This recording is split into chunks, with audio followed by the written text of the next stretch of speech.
G'day guys, Welcome. Wayne and Tim here. Just thought we'd talk to you a little bit more about buying commercial property. Where at the moment we're making some offers. We're in the process of buying the next property. We've sort of completed the research phase, and what we just want to do a quick sort of webinar and to let you guys know what we look for when we're looking at an IM and some of the other opportunities in the marketplace I see. So yeah, let's jump into it. It's from the beginning. So what I look for in an IM. Now there's heaps and heaps of different things obviously you look for in an IM, but what we want to go through is what we do.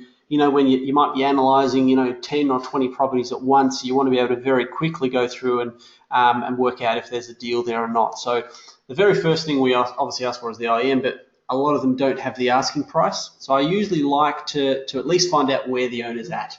And because if they're way over the top, then obviously that might mean that you don't want to pursue it, but it might mean there's a deal there or not.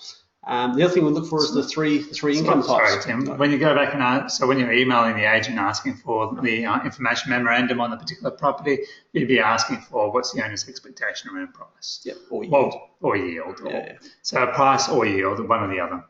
We've got three incomes. In most IMs, they will talk about the fully let income.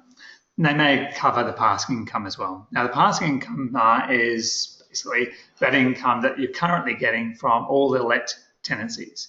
It won't include vacancies. Of course, you're not earning anything on the vacancies. It'll be less the outgoings that you are basically having to pay to maintain and keep that centre, and that becomes your passing net income. The fully let income assumes that you are going to let out the vacant spaces. Now, this is a little bit of an area, and we'll cover that in a minute. They've got to be careful of what are the agents assuming that they're going to get for that vacant space. Okay. So fully let income is a bit of a pie in the sky number. We're not too sure whether it's true or not, but hey, it could be if the agents are getting good reasonable figures around what they can get in terms of rent. It doesn't obviously include any incentives that you might give a tenant to get in, but just got to be aware of that. Market rate income is basically my own analysis of income, and Tim does the same, where we look at what would be the income of the property if we only had market rent. So if we had to rent out the property at market rates today, what would be the income of the property? And that will give us yields and asking prices and numbers around that, because it'll give us a more realistic number. Now, as a sort of I guess a variation on the market rate income, you might only look at the leases that are coming due in the next year or 24 months or whatever you like, and say, okay, well, let's assume market rate only for those. And those leases that go longer, we'll keep them at the rates that they're getting at the moment. Okay, and just as a little bit of a check and balance to sort of say, well, if the market goes down or the rates are lower, then I expect less income on that property. Okay. Tenancy schedules, we look at a number of different things in tenancy schedule. Most IMs will have a tenancy schedule. If they don't, ask for it. We look at rental rates per square metre. What are the tenancies basically paying you per square metre? We look at gross or net lease. Are the outgoings paid by the tenant, or do we have to bear them ourselves as the owner? Okay, and that will then come into looking at, okay, are the rental rates gross or net? And is the passing income, what is that net? Is it less outgoings? Okay, and we look at any vacancies that are sitting there, what the sizes are, and what the potential is around that. Also, one other thing that we haven't got on the list, the expiry dates on the leases. Anyway, Tim. Started with the whale. So the other one obviously we've got there is the financial statements. So even though you might have all net leases, it doesn't necessarily mean that the owner is charging enough outgoings to actually cover all the outgoings. So you might see that, they're all net leases. You think, great, that means that all the outgoings are covered, where it might not be. And especially if you've got vacancies, there's always going to be a difference between what the tenants are paying, or what they call the recoverable outgoings, and what the actual outgoings are. So you can see there what we're sort of looking at. A lot of it, we're basically going straight to the tenancy schedule and the financial statement. Give me the numbers on this thing to see what we're looking at. And we'll show you an IM and a deal we're working on at the moment. But before we do that, I suppose the biggest thing we want to put across, and the reason we're putting this together, is for you guys to look at the income or the rent that a tenant is paying to make sure that it is market, because it's so critical, and that can mean you've got a deal or no deal. And so I've put together this little graph here to sort of let you know why it happens a lot, where the amount that the tenant is paying is not market. Almost in every single case, it's not market. And this because if, let's say, the timeline down the bottom might be a 10-year lease.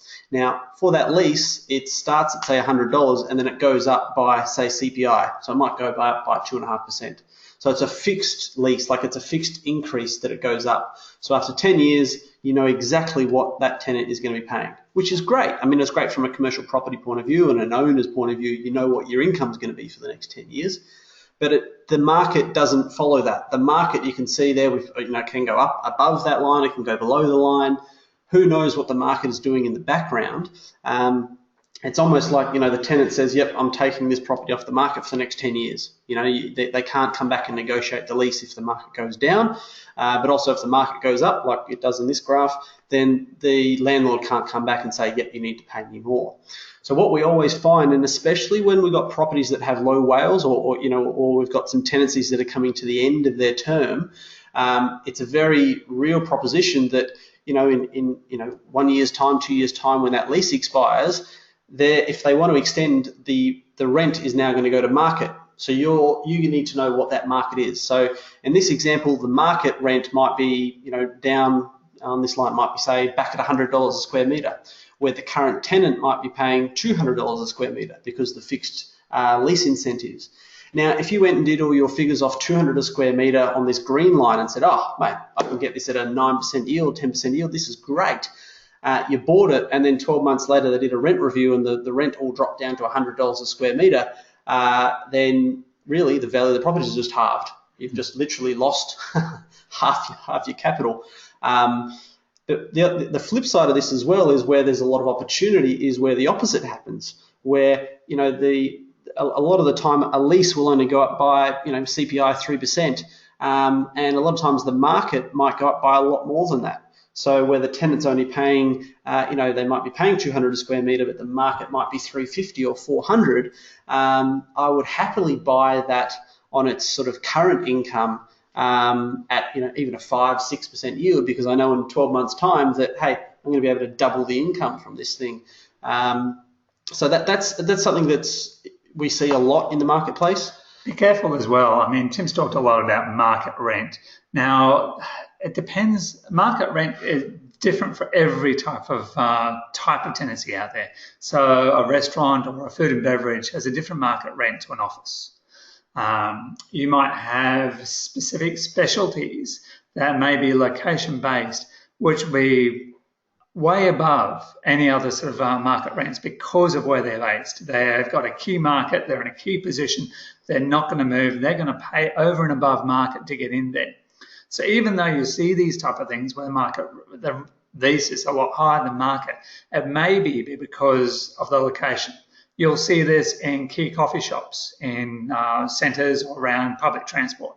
You'll see it in a lot of medical, where you've got a medical anchor tenant as a doctor's surgery, and you'll have a specialist there, like a medical imaging or a pathology lab, that have very high rents per square metre. And that's because they're paying that to be in that space, to be right next to the doctor's surgery, to be right next to the train station.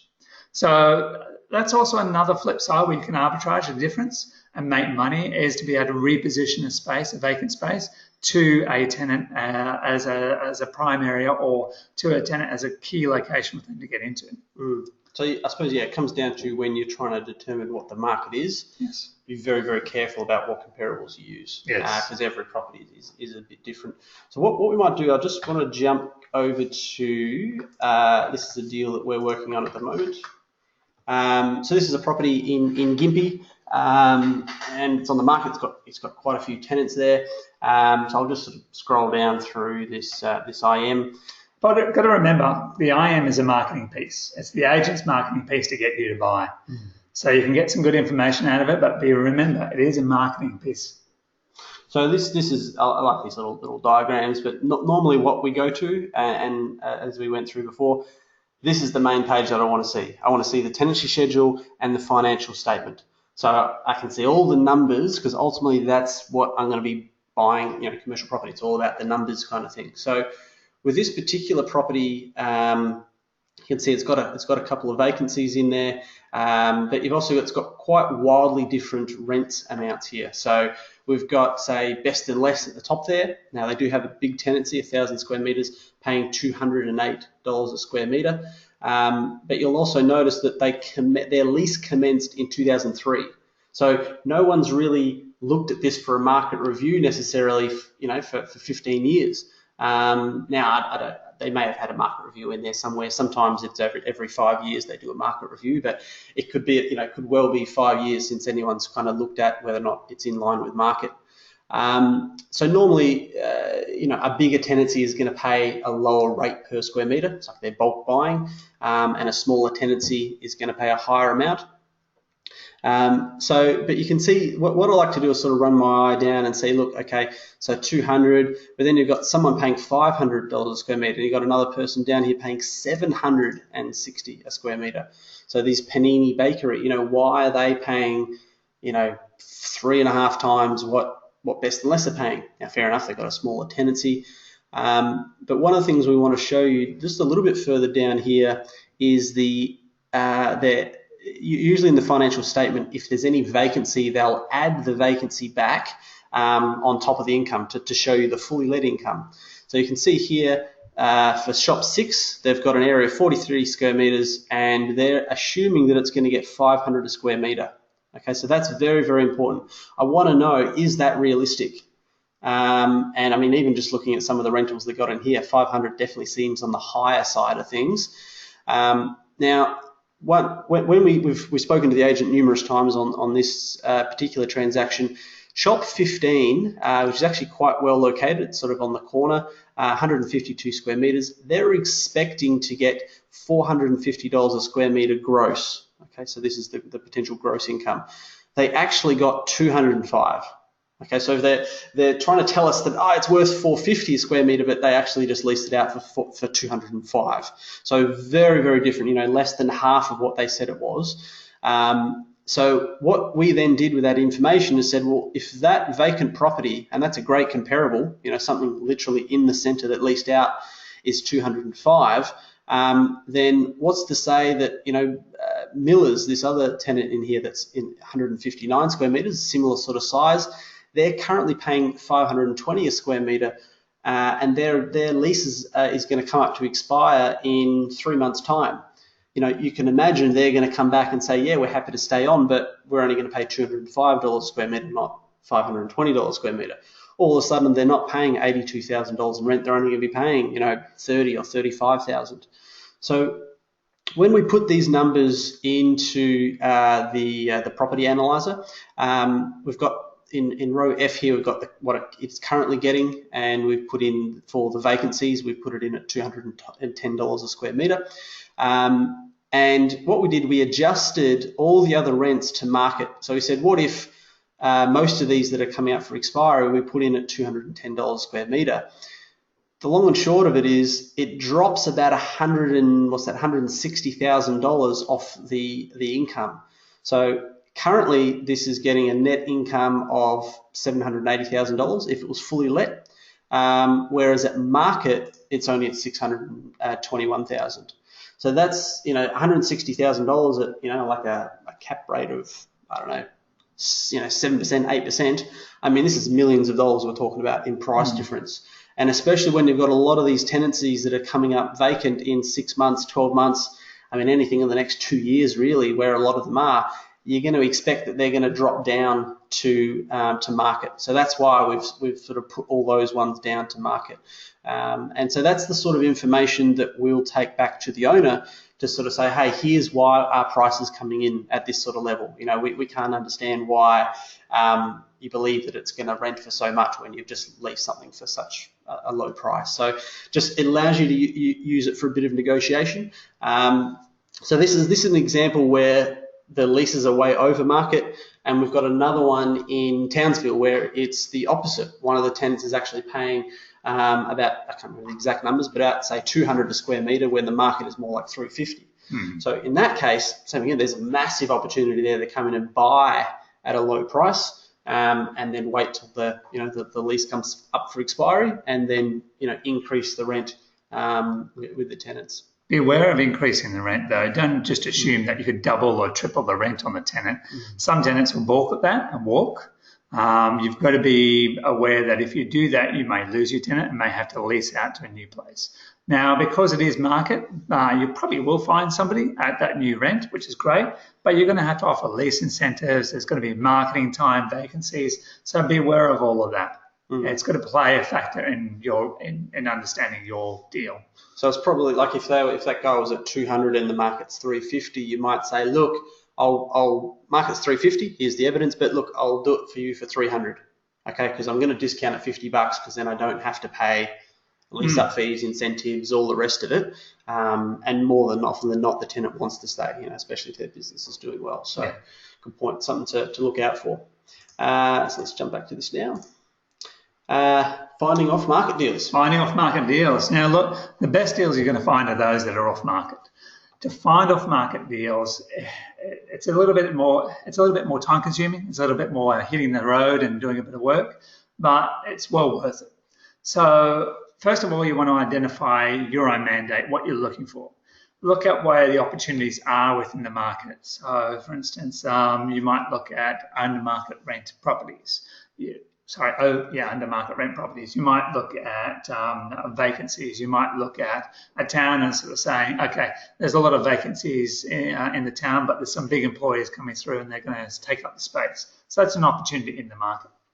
And if that fits your mandate, great, that's something you can target. So now you target specific properties that fit your mandate and the opportunities within the market. Okay, so go out there and sort of say, okay, this building on the corner of the main street and that other street there, that Station Street there, that's an opportunity for me. Now, how do I find out who the owner of that property is? Well, sometimes you can find it on the title. Sometimes you just got to go and knock on doors. Go and knock on doors. Ask the tenants who their landlord is. Ask the tenant who the owner is, who's on their lease. If the tenants don't know who the owner is, but maybe they'll know the property manager. So go and talk to the property manager. Find out the information from the property manager. Say, look, I'm interested in buying. Would you mind if I gave you an offer? Would you mind letting the owner get in contact with me? Or can I have the owner's contact details so I can send him through my offer?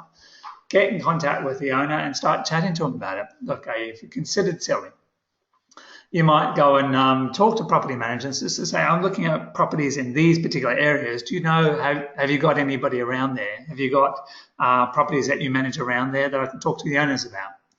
So it's bidding the streets a bit and knocking on doors, but it's a great way to find those type of deals. Okay. Another way of going about it is sending the mandate to your agents. Here's my mandate. I'm looking for opportunities. I'm looking for deals. Keeping in contact with them. Okay. It's keeping in front of their mind. So when something comes across their desk where the owner sort of says, look, I just want to quietly release this at the moment because I've got a lot of property in the area and I don't want people to know and tenants to know that I'm selling. Can you just quietly release it? The agent is going to call you because you've given them the mandate, it meets your requirements, and they're going to say, look, pick up the phone, let's call Tim. Let's have a chat to Tim about this one. Okay. Local networking events. Get to be known as the person that buys commercial property. In particular, I'm Wayne and I buy retail property, multi-tenanted retailer office, 3 to 20 million. I'm Joe and I buy multi-use buildings with a retail and second floor residential, whatever. So get to be the person who buys that. Get out there to the chambers of commerce, to other events, property events even, and get to be known as the person who buys that. You might not find the owner, but you may find investors as well. So it's a great win-win. Yeah, it's a massive market. Like we went to a seminar and it's all these fund managers in the room and they said they get the majority of their deals off market, which blew me away because I always thought you go to Real Commercial, you go to the real estate agents, they've got a property for sale, and that's where you buy property. I didn't realise that off market was so big, and yeah, and I think one of the reasons you touched on, Wayne, is that they don't want to have the for sale sign out the front. They don't want people knowing that they're selling their property. They like it just done, sort of behind the scenes and not sort of out in the public domain. So there's a lot of good deals there. If you can find something where you can see some value in a site that you can add some value to it, or it's going to be really easy to strata it, and one of the tenants wants to buy the property from you, or it's one that's been there a long time and the rents are really low. You can go in and pay the owner, offer them a 6% yield, knowing that, hey, really you're buying it at a 10% yield once the rents come back. So yeah, plenty of opportunity out there in the marketplace. Don't just look at real commercial and say, oh, there's no properties that meet my mandate, therefore I can't do anything. Get out there and talk to people, because you never know their circumstances and what you might be able to do. Get to know fund managers as well. Because, if we knew people who want to buy our single tenancy properties, who are looking to buy one little retail office, they're the first people we're going to call. So look, we're selling one of these out in Wanturna or Shepparton.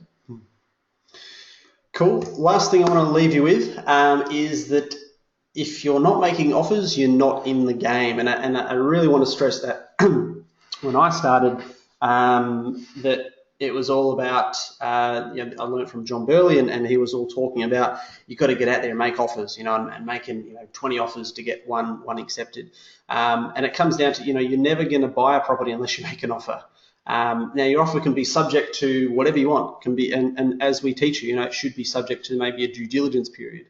That it has to be subject to due diligence to your satisfaction. So you can always pull out of it if you like, but just keep that in mind. Unless you're making offers, you're not really in the game of doing anything to do with property. So there's a few of you guys out there that we haven't really heard from. I know you're busy with certain things and that, but yeah, look, we're happy to chat to you about deals, but just get out there and start making offers. Yeah. Cool. Thanks, guys. Well, that was all. We'll look forward to hearing from you soon. Talk to you later, guys. See ya.